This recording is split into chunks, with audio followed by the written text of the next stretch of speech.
వీలైనంత మేరకు శాంక్షన్ చేసిన ఇళ్లన్నీ కట్టించే ఏర్పాటు చూడండి. త్వరితగతిన వారం బిల్లులు పెట్టించే బాధ్యత కూడా మీరు తీసుకోండి.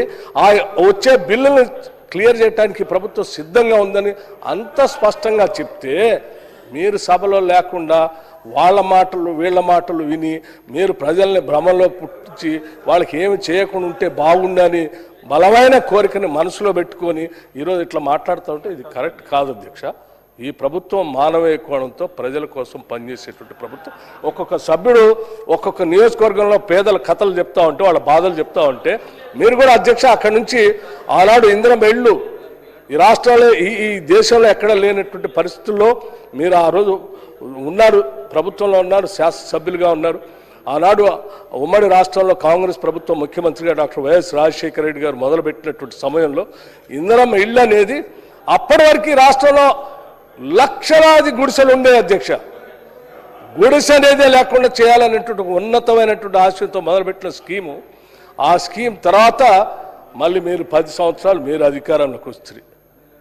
పాపం వాళ్ళ జీవితాలను బాగుపడుతున్న టైంలో ఆ టైంకి వచ్చి కూర్చుంటారు. మధ్యలో 10 సంవత్సరాలు వచ్చి కూర్చొని ఆ ఇందిరమ్మ ఇల్లు లేకుండా చేస్తే మీరు చెప్పినటువంటి డబుల్ బెడ్రూమ్ ఇల్లు ఇవ్వకుండా పోతుంది.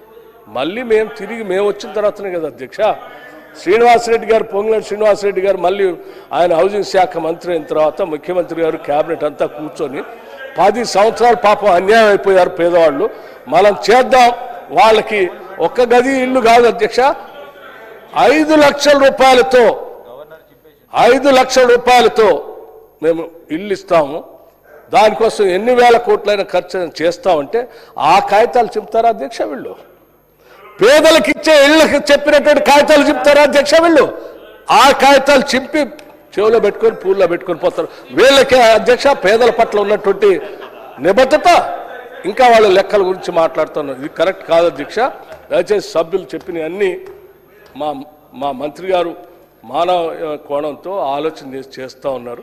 అది చేయటమే కాదు, ఇప్పుడు వారు 4.5 లక్షల ఇల్లే కాదు, వారు మొన్న ఒక మాట అన్నారు, ఇంకా అవసరమైతే ఇంకొక 1000 ఇళ్ళు కూడా. ఇప్పటికి రాష్ట్రంలో నియోజకవర్గంలో 3500 ఇళ్ళు ఇచ్చాము. త్వరితగతిన కట్టించండి. ఇంకా అవసరమైతే ఇంకొక 1000 ఇళ్ళు కట్టడానికి కూడా నేను సిద్ధంగా ఉన్నాను ప్రకటన చేశారు అధ్యక్ష. ఇది కదా ఉదాత్తమైనటువంటి హృదయం అంటే. చెప్పిన మాటలు